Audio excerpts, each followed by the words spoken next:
Have y'all ever noticed that we live in a world saturated with entertainment? There's movies and music and streaming shows and podcasts, TikTok videos, digital art. Everything is constantly shaping or trying to shape how we think, feel, and imagine reality. Whether we realize it or not, we're all being formed by what we consume. As they say, you are what you eat.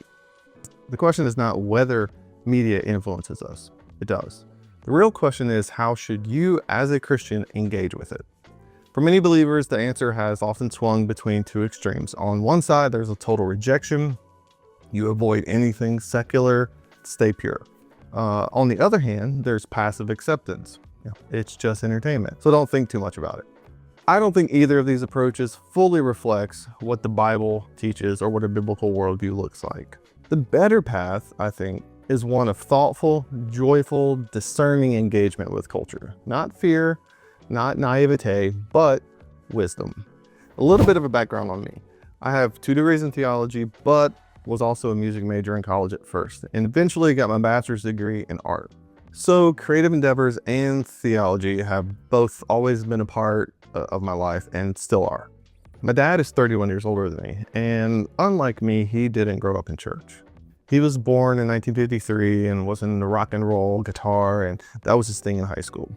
Whenever the movie Back to the Future, for instance, came out, he was the perfect audience for that. He was born in 1953. This was the mid-'80s, so he was nostalgic, he was musically inclined, and he was still young enough to connect with the humor and energy of the film. Then there's my older brother. Like a lot of guys, he loved sports, but me and my dad didn't. The one thing the 3 of us did bond over was movies. We went to the theater a lot. We went to Blockbuster Video a lot. That ritual, hearing the film reel behind us, which you don't hear anymore, sitting in a dark room, walking aisles, picking a movie, queuing up the VCR, that was all part of our shared life and often what we did on weekends. But it was the 90s. There was this tension.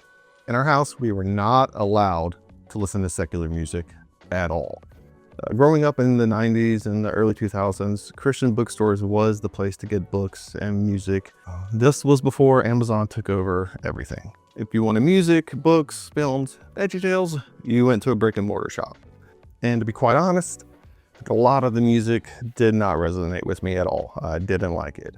I gravitated towards punk and metal within the Christian subculture, mainly fueled by brands like Tooth and Nail Records, because that is where, in my opinion, the good stuff was. Interestingly though, while music was restricted, movies and TVs were more open. We watched secular content in my house. Matlock, CSI, Everybody Loves Raymond, Back to the Future, Total Recall. Personally, I loved Ninja Turtles and Power Rangers as a kid. Sometimes we'd talk about what we saw.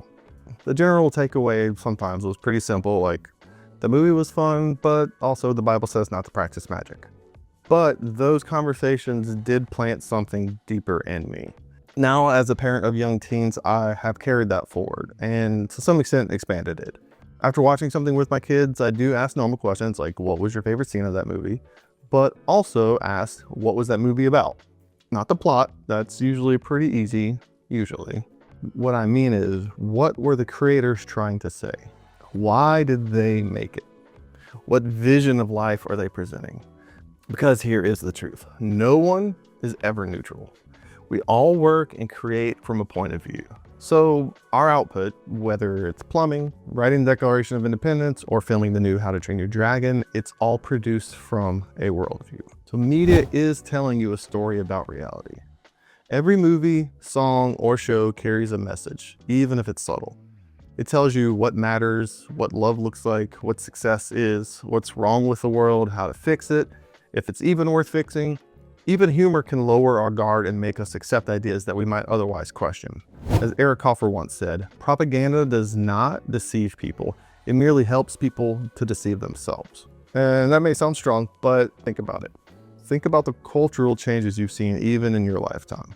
How much of that shift has been driven not by arguments, but by stories. Stories shape imagination, and imagination shapes belief. Here's a biblical foundation for cultural engagement. Before we talk about strategy, we need to talk about grounding. Let's use 3 Bible passages to guide this conversation. First, we'll look at Romans 12:2. Paul says, "Do not be conformed to this world, but be transformed by the renewal of your mind, that by testing you may discern what is the will of God, what is good, what is acceptable and perfect." Philippians 4:8 says, "Finally, brothers, whatever is true, whatever is honorable, whatever is just, whatever is pure, whatever is lovely, whatever is commendable, if there is any excellence, if there is anything worthy of praise, think about these things." And then we have a narrative that we can look at. In Acts 17, verses 22 through 28.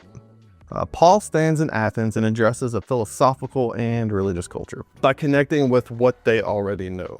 He points to their altar, to the altar of an unknown God, and he uses it as a bridge to proclaim the true God, the creator of everything, who does not live in temples or depend on human hands. Paul quotes 2 well-known Greek sources to connect with his audience. He says, "In him we live and move and have our being." That's from Epimenides. In its original context, it referred to Zeus, but Paul uses it to point to the one true God as the source of all life and existence. He also quotes, "For we are indeed his offspring." That's a line from a 3rd century poet, Aratus. This line also originally referred to Zeus, but Paul uses it to affirm a partial truth, that humanity is dependent on God, while redirecting his listeners to a fuller understanding of the Creator. So he explains that God is sovereign over all nations and history, and that his purpose is for people to seek him. This shows that there are glimpses of truth within their culture. So Paul doesn't withdraw from the culture or the conversation of the day. He understood it and he used it as a bridge, and that should be our model. A worldview is a lens through which you interpret reality. It answers questions like what is real, what is wrong with the world, what will fix it. Every piece of media operates from a worldview, even if it's not stated explicitly. Christian philosopher Francis Schaeffer famously said, "Ideas have consequences." So art and media are not random. They are expressions of belief. Sociologist James